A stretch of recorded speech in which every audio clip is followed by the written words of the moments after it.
Augmented reality, for me, has always been a really good place to put my stories. You find something that is really curious and feels out of place, and then the more you interact with it, the Easter egg opens up all these other connections to the rest of the world or all these other meanings. So that's where, when I write stories or tell stories, those are kind of the spaces I'm in. It's like a really fantastic jump into this other world where we get to place things. When the original Indie Alaska video was shot, I was actually in the middle of making a piece for the Anchorage Centennial. It was called Anchorage Narrative, so it was 4 stories set in Anchorage, and they were published in Forum magazine, and I augmented every one of the stories. There's a couple communities in Alaska where elders would invite me during the summer to come work with kids in the village. Usually we'd do an augmented reality workshop.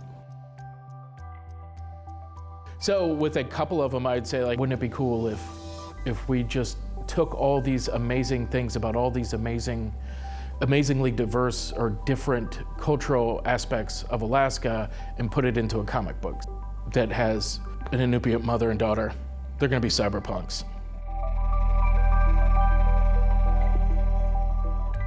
I had a student 8 years ago. Loved the way she talked.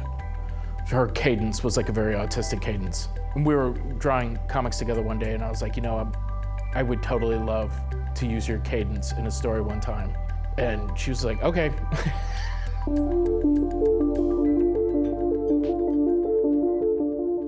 One of the main characters in Wintermoot, her name's Reet. She's got glacier powers and she's autistic.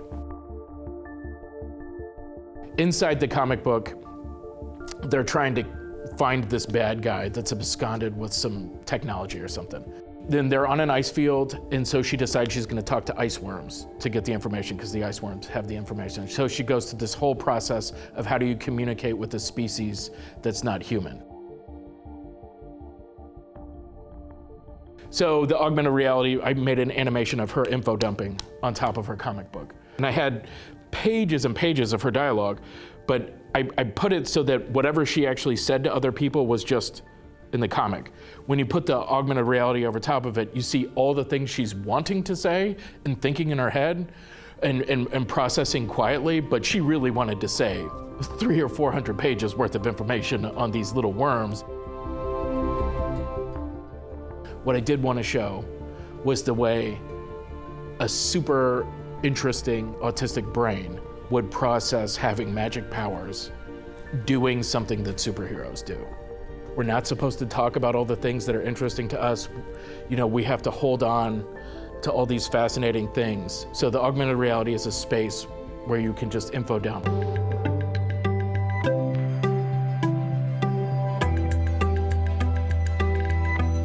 In Wintermoot, part of the story involves having this space elevator that's made out of driftwood and living glacial ice. I had actually drawn that space elevator back in 2001. This is part of like why Wintermoot ended up getting the creative capital. The way I'm doing that comic book is because I'm working with other people.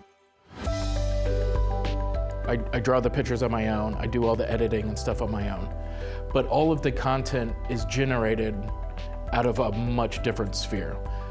How do you write about Alaska? But for the most part, most content is generated out of conversations with people. We live in an age where media consumption's a little different than it was. The social practice aspect of it, you're building understanding. I think doing it in ways that are exciting, so putting it in a video game, putting it in an augment, putting it in virtual reality increases people coming to it for different reasons and then leaving changed.